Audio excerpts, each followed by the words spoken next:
All right, team. Okay, so this is PoCS, Principles of Complex Systems. This is season 12, so it's been a lot of evolution for this thing. So I keep doing that. I'll keep, sort of upgrading the course as I go along, but it's a result of many years now of building, as you'll see. Okay, so today I'm going to give a basic overview of the course, complex systems, what I mean by that, and I think we should have time for me to fit all this in, and then a manifesto. I'm going to give you a manifesto for complex systems, which is a result of many people for many, many years saying, what are complex systems, right? So it's going to boil down to, this is actually science, and this is just where science had to go, right? It's no woo-woo thing, it's very serious science, and there's a long history of people thinking about these things. All right, so let me explain a few things. All right, so,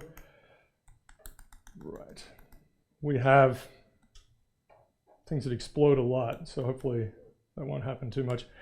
I try to record my lectures. This doesn't always work super well. I mean, it's not bad, but I'll do what I can for you, and if I can chop them up into little pieces, they might be useful, which is a thing I've started to do more recently. So you should be able to see the slides with the little lectures that went with it, okay? Right. Broken up, so they won't all be 75 minutes long, which they used to be, which is pretty grueling. All right, but you're in the grueling part now. Fortunately, it's not too hot, right? So I think it's 77, which seems wrong because the thermostat says it should be 68. So it's just making a humming noise, which might make up for the 9 degrees of Fahrenheit. Anyway, I don't know what's going on. I'll talk to my friends over here. All right, can you see this thing all right? I guess so. It's a little, where the lights are. All right, I'll figure this out. I haven't taught in this room. Okay, so lots of things. It's going to be, so we have this overview. There are silly things like this, right? So these people are growing up, but I may have children. This guy is important. So Pratchett is our special executive guest editor, and you can follow Pratchett online on Instagram. He's a champion. What is Pratchett doing right now? It's a pretty great cat. So, yeah, look at that. What an excellent cat. Yes. So he's named after Terry Pratchett, for you fans of the greatest writer in history. All right, so I will refer to Pratchett a little bit as we go through, both the writer and the cat. Anyway, so know that when we're in here, he is sleeping at home, being useless. All right, good. Okay, so there's going to be these sort of funny tarot cards things. I'll talk about them as well. But this is like the awakening. We're starting off. Right, so there's the Complex System Center, Vermont Complex System Center, right? And so it's a .org thing because we wanted to very rudely and badly build our own site because we weren't super thrilled about some of the UVM. Anyway, we did that and we get into trouble. But we have our own mascots. We have a Roboctopus, and I'm pretty excited that I just ordered a bunch of decals to put everywhere in Farrell Hall where we are. So they should, if they work out, there's going to be a Roboctopus is like this big and then all these tentacles and things. Anyway, I know they're arms, but yeah, we say tentacles. Let's see, so I'm going to show you that a little bit. Right, so if you haven't looked around, it's still something we're building.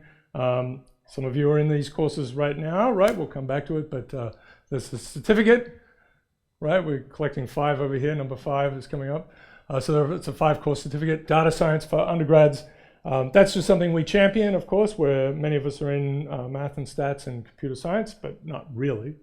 But that is a product of those 2 departments, but it should take over the whole world. And then we have our master's and the PhD, which is just starting this semester. So we're super excited about that. I'll mention those things again. Right, so we say we're at UVM.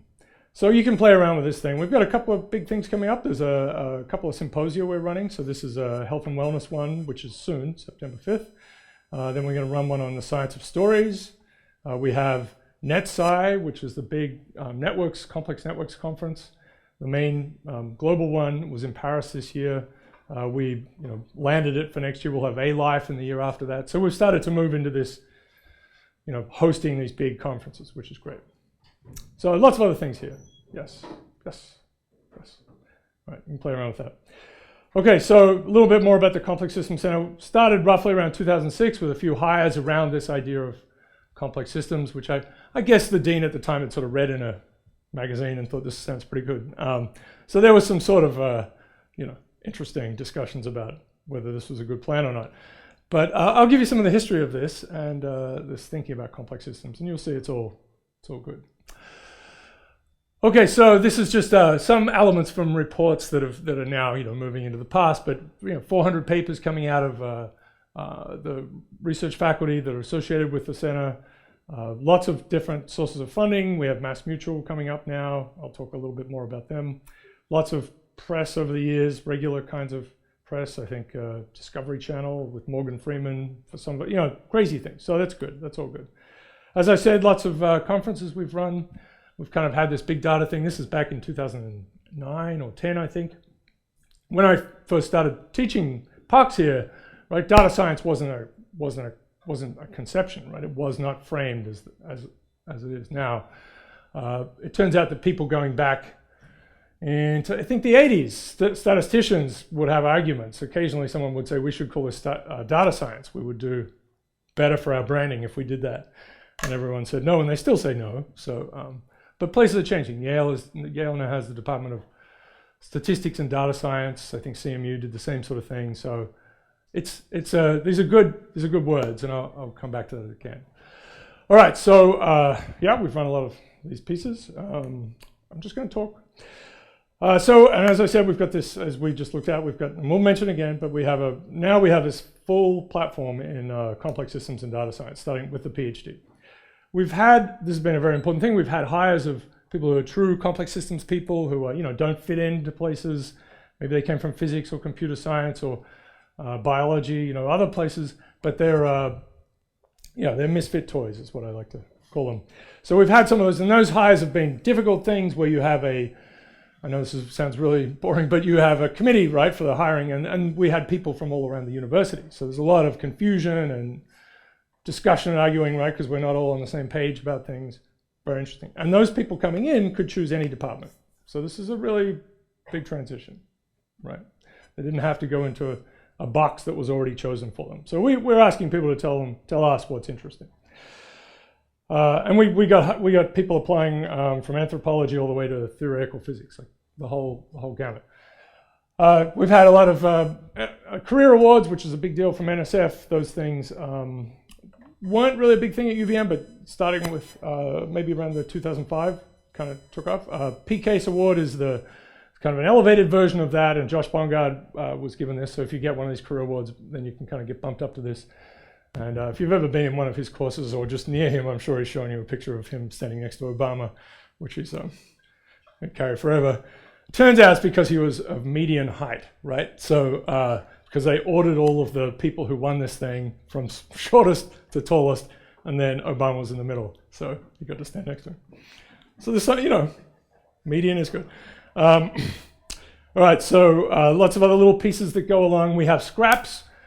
So if you're interested in this, it's for graduate, undergraduate students. It's a Students Complexity Research and Pizza seminar. Pizza is the important thing here. This is based on when I was a graduate student many years ago at MIT. I started with a friend. I started a thing called SPAMS, Simple Persons Applied Math Seminar. And the two important features are food. You get the food actually during, in this case, so it's a little more benevolent. The other one you had to sit through the talk and then you could eat. And no professors, right, because they're terrible people. So no professors were allowed because they will just interrupt and tell you about their work. So it's just for students. So that's been a really great thing. People enjoy it. We are also, and I have it here, yes, we have ridiculousness. We have a tea time. We're going to have that probably 3 p.m. every Thursday over at Farrell. So you can just show up and there's food. And I know you as students, you should be finding where the food is. Okay. No one's made an app, right, that kind of shows you where the free food is. Has anyone ever done that? That just seems, well, but it'd be a disaster, right? You'd have to keep it hidden. Okay, so I'm sure there's some clandestine thing.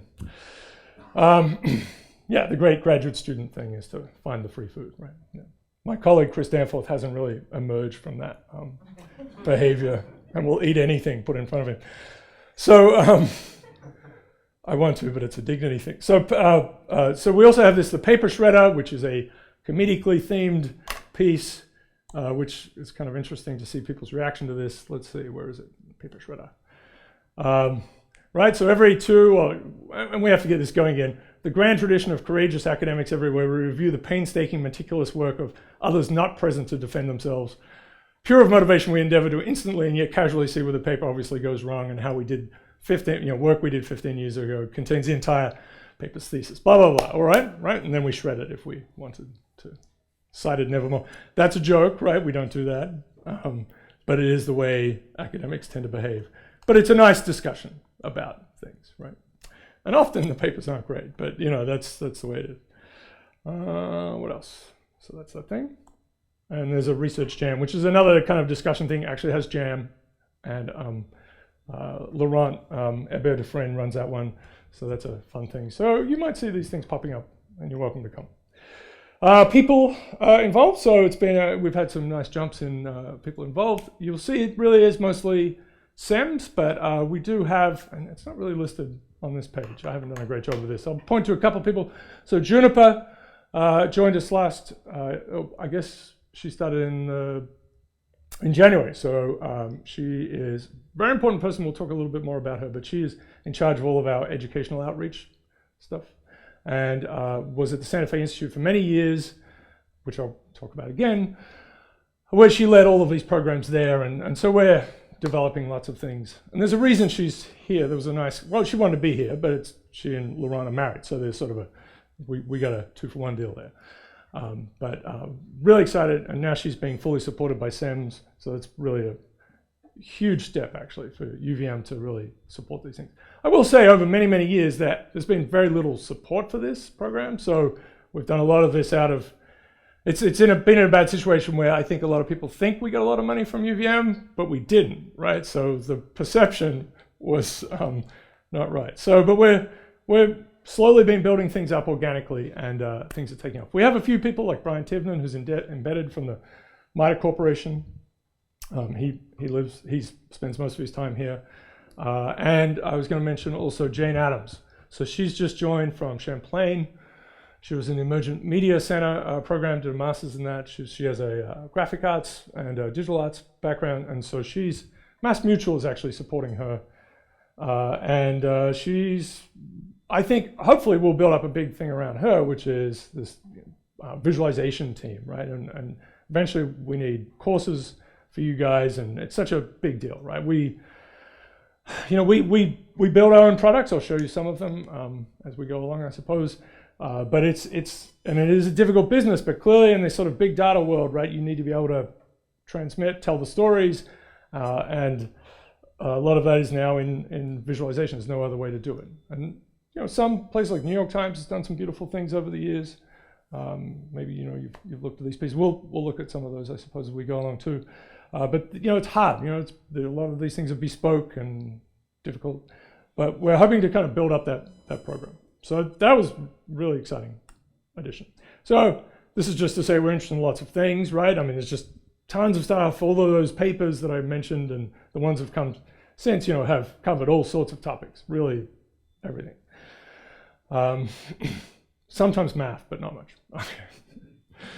So lots of things, all right. And all right, so I mentioned Mass Mutual. So we have this has been a really interesting development. So in the last, and for you guys who are looking for jobs, potentially, this is something that's really transformed. 10 years ago, this was not really even possible to me. It's really blown out this screen, isn't it? No, I'll fix that. So lots of companies now, of course, have these data science groups, right? Everyone has one now. Walmart has a big research group. Everyone has a thing, Target and so on. And people are ending up in these groups from physics backgrounds, computer science backgrounds, wherever. We have some of our early students. One of them is in the Facebook data science team. We have another one at Adobe now. People have gone off to do many interesting things. And one of our, Andy Reagan, one of our graduate students, is part of the data science team at Mass Mutual, which is part of our connection.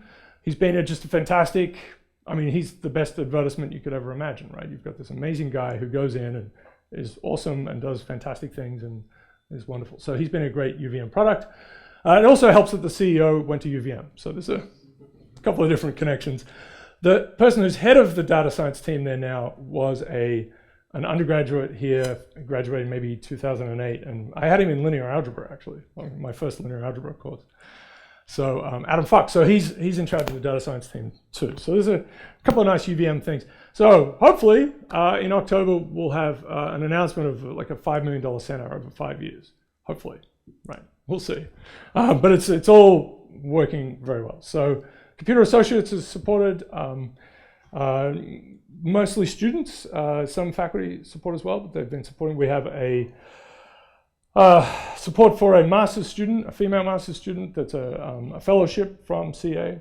And now we have support for PhD students coming in from them as well. So that's been a good thing. We've just been talking to Cognizant, who's interested in storytelling. It's a $14 billion company. So I guess what I'm trying to say is these companies are now turning around and saying, you know, we need actually PhDs, right? That's a change, right? It used to be, you know, I'd say 15 years ago, let's say, you could get a PhD and be a little too well trained to be useful in the real world, right? I mean, it's not entirely true, but you could become, you know, a leisurely thinker sort of who needs, you know, 6 months to do anything, right? Which is great, but that's changing, at least in this data science world. You need people with really deep and broad skill sets. So that's a big deal, I think. All right. And that's, you know, that's led to why we now have a PhD, which is in complex systems and data science. I don't know if I have this slide up yet, but it's right. This is the area of study and the tools of study, if you like, right? So geology is, you know, rocks and hammers, right? Pure math is math and math. I had a list of these things. I was going to make it a puzzle. Anyway, what is this, right? So, you know, some stars and telescopes, right? You know what these things are immediately, right? But anyway, so that's what we are, right? And we're happy to embrace data science. That's what we've been doing for a long time.